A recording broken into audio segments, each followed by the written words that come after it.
கழுகு அக்சிபிட்ரிடே என்னும் பறவை குடும்பத்தைச் சேர்ந்த வலுவான பெரிய கொன்றுண்ணி பறவை ஆகும். யூரேசியா, ஆப்பிரிக்காவில் மட்டும் 60க்கும் மேற்பட்ட வகைகள் காணப்படுகின்றன. இவற்றுள் 2 வகைகள் வெண்டலை கழுகு, பொன்னாங் கழுகு ஐக்கிய அமெரிக்கா, கனடா நாடுகளிலும், 9 வகைகள் நடு அமெரிக்கா, தென் அமெரிக்கா ஆகியவற்றிலும், 3 வகைகள் ஆத்திரேலியாவிலும் காணப்படுகின்றன. வகைகள்: கழுகுகளில் மொத்தம் 74 இனங்கள் உள்ளன. உலகம் முழுவதும் கழுகுகள் பரவலாக காணப்படுகின்றன. ஆனாலும் அவற்றுள் 60 இனங்கள் யுரேஷியா, ஆப்பிரிக்க பகுதிகளில் காணப்படுகின்றன. கழுகுகளில் பற்பல வகைகள் உண்டு. இவ்வினத்தைச் சேர்ந்த பறவைகள் தமிழில் எழால், கழுகு, கங்கு, கங்கம், கூலி, பருந்து, பணவை, பாரு, பூகம், வல்லூறு என பலவாறாக அழைக்கப்படுகின்றன. பிணந்தின்னி கழுகுகள், பாம்பு பருந்து, கரும்பருந்து குடுமி எழால், ஹார்பி கழுகு என்பன பெரும்பாலும் குறிப்பிட்ட கழுகின் உள்ளினங்களை குறிக்கும். கழுகு இனங்கள் பெரும்பாலும் பழைய உலகம் என்று சொல்லப்படும் ஆசியா, ஆப்பிரிக்க, ஐரோப்பாவில் தான் அதிகம் காணப்படுகின்றன. அமெரிக்க கண்டத்தில் பெரும் கழுகுகள் மிகவும் குறைவே.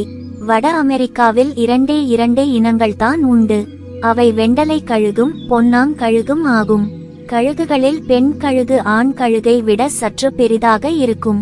உடலமைப்பு: இப்பறவைகளுக்கு பெரிய கண்களும் கூரிய நுனியுடைய வளைந்த அலகும், வலுவான நகம் கொண்ட கால்களும், அகண்டு நீண்ட இறக்கைகளும் உள்ளன. கழுகுகள் அவற்றின் உணவின் அடிப்படையில் மற்ற பறவைகளிலிருந்து வேறுபடுகின்றன. பெரிய உடல், வலுவான அலகு, வலிமையான தசைகளையுடைய கால்கள் போன்றவற்றாலும் வேறுபடுகின்றன.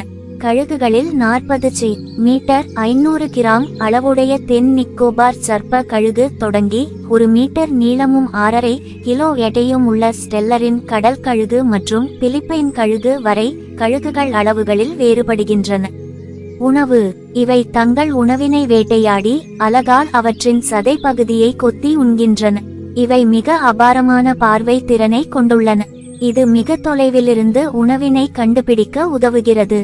மிக உயரத்திலே பறந்தாலும் தரையில் நகரும் எலி, கோழிக்குஞ்சு போன்ற சிறு விலங்குகளை கண்டால் சட்டார் என்று கீழே பாய்ந்து தம் வல்லுகிறால் கவ்விக்கொண்டு போய் கொன்று உண்ணும். சிறு விலங்குகளை இவ்வாறு கொன்று தின்பதால் இவ்வறவைகளை கொன்றுண்ணி பறவைகள் என்று சொல்வதுண்டு. மேலும் இவைகள் பாம்பு, ஊனுண்ணி விலங்குகளையும் உண்ணும். கீரி, பூனை முதலியன. வாழ்க்கை: இவை உயரமான மரங்கள், மலைச்சரிவுகளில் கூடு கட்டுகின்றன. ஒருமுறை 2 முட்டைகள் இடுகின்றன. முதலில் பொரித்து வெளிவரும் அல்லது பெரிய குஞ்சு தன் இளவலை கொத்தி கொன்றுவிடும். இவ்வாறாக ஆதிக்கம் செலுத்தும் குஞ்சானது பொதுவாக பெண்ணாக இருக்கும். ஏனெனில் பெண் குஞ்சு ஆண் குஞ்சிலும் பார்க்க பெரியது. இந்த படுகொலையை தடுக்க அவற்றின் பெற்றோர் கழுகுகள் எந்த முயற்சியும் எடுப்பதில்லை. அழிந்து வரும் கழுகு: உலகில் கழுகு இனம் வெகுவேகமாக அழிந்து வருகிறது. சூழல் மாசடைதலை தடுப்பதில் கழுகுகளுக்கு முக்கியமான இடமுண்டு. உலகில் சில நாடுகளில் கழுகுகளை தெய்வமாக கருதி வழிபடுகின்றனர். 1940க்கு பின்னரே கழுகுகளின் அழிவு வெகுவிரைவாக இடம்பெற்று வருகிறது.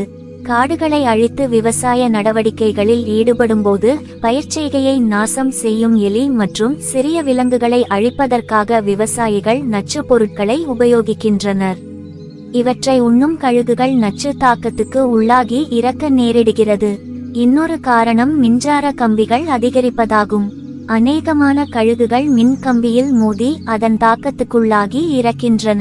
இது பெரிய பிரச்சினையாக உருவெடுத்ததை அடுத்து அபாயத்தை எதிர்நோக்கும் உயிரினங்கள் பட்டியலில் கழுகும் சேர்க்கப்பட்டதோடு அதனை பாதுகாக்கும் நடவடிக்கைகளும் மேற்கொள்ளப்படுகின்றன. இந்த நடவடிக்கைகள் ஓரளவுக்கு வெற்றியளித்த போதும் அவை அருகி வருவதை தடுக்க முடியாதுள்ளது. இரையை பிடிக்கும் விதம்: இவை உயரமாக பறந்து வட்டமாகச் சுற்றி இரையை தேடுகின்றன. இவற்றின் கண் மிகவும் கூர்மையானது. இதனால் தனது இரையை தொலைவிலிருந்தே கண்டுகொள்ளும்.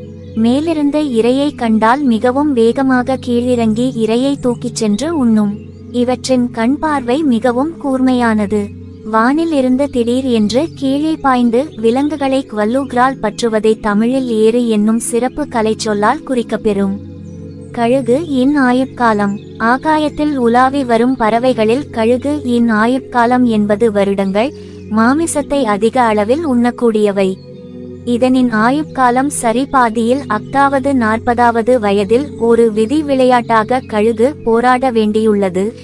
அதனின் ஆயுட்காலம் 80 வருட காலம் என்றாலும் கூட தனது 40வது வயதில் தனது வாயின் அலகுகள் மற்றும் காலின் அலகுகள் கூர்மை இழந்து மங்கி உடைந்து போகின்றன. ஆதலால் உணவு உண்பது கடினமாகிறது. மற்றொரு வாழ்க்கை போராட்டம் ஆரம்பமாகிறது.